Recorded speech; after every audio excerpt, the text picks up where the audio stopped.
Doctor प्रभात का चेहरा किस दुखदायी स्मृति से काला सा हो गया? डॉक्टर प्रभात का चेहरा दुखदायी स्मृति से इसलिए काला पड़ गया क्योंकि बचपन में डॉक्टर प्रभात ने आग के दूध से 3 पिल्लों की आंख फोड़ दी थी। प्रश्न दूसरा, मंटू ने बचपन में क्या पाप किया था और उस पाप का प्रायश्चित उसने किस प्रकार किया? मंटू ने बचपन में आग के दूध से 3 पिल्लों की आंख फोड़ दी थी, इसलिए इसका प्रायश्चित उसने नेत्र चिकित्सक बनकर किया।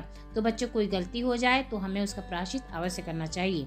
प्रश्न तीसरा, पर मैं तो आंखों का डॉक्टर हूँ दादी अम्मा, बुढ़ापे का इलाज मेरे पास कहाँ? डॉक्टर प्रभात ने यह जवाब दादी के किस बात के उत्तर में दिया था? उत्तर है, जब दादी अपने पोते के साथ डॉक्टर को आंख दिखाने गई तो डॉक्टर ने पूछा, कहाँ क्या तकलीफ है? दादी अम्मा, उसकी इस बात पर दादी बोली, कोई तकलीफ नहीं बेटा, बस इस बुढ़ापे में नज़र कमजोर हो जाती है। डॉक्टर प्रभात ने दादी की इसी बात के परिप्रेक्ष्य में यह उत्तर दिया था। प्रश्न चौथा, दादी डॉक्टर प्रभात से अपनी आंखों का इलाज क्यों नहीं कराना चाहती थी, फिर वह इलाज के लिए कैसे तैयार हुई? दादी डॉक्टर प्रभात से इसलिए इलाज नहीं कराना चाहती थी क्योंकि उसे याद आया कि बचपन में पिल्लों की आंख फोड़ दी थी।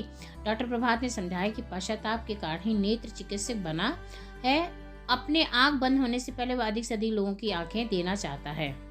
इस बात को सुनकर दादी इलाज के लिए तैयार हो गई। अब भाषा की बात में देखते हैं। निम्नलिखित शब्दों के विलोम लिखिए। विलोम यानी उल्टा, विपरीत। नई की पुरानी, ठंड का गरम, पाप का पुण्य, बूढ़ा का जवान। तो हमने इन सबके उल्टे लिखे हैं। इसके पश्चात हम देखते हैं, निम्नलिखित मुहावरों के अर्थ लिखकर अपने वाक्यों में प्रयोग कीजिए।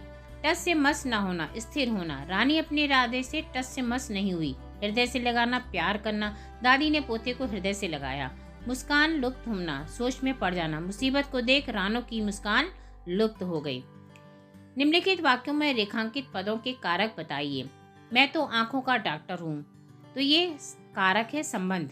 हमारे कारक होते हैं 8 प्रकार के। ये छठा वाला कारक है। मैं तुम्हारी दवाई लिख रहा हूँ, संबंध कारक ये भी है। दूध पिल्ले की आंखों में डाल रहा था, अधिकरण, यानी मैं आ जाता है उसमें अधिकरण होता है। सब लोगों ने मंटू को बुरा भला कहा, ये कर्म कारक है।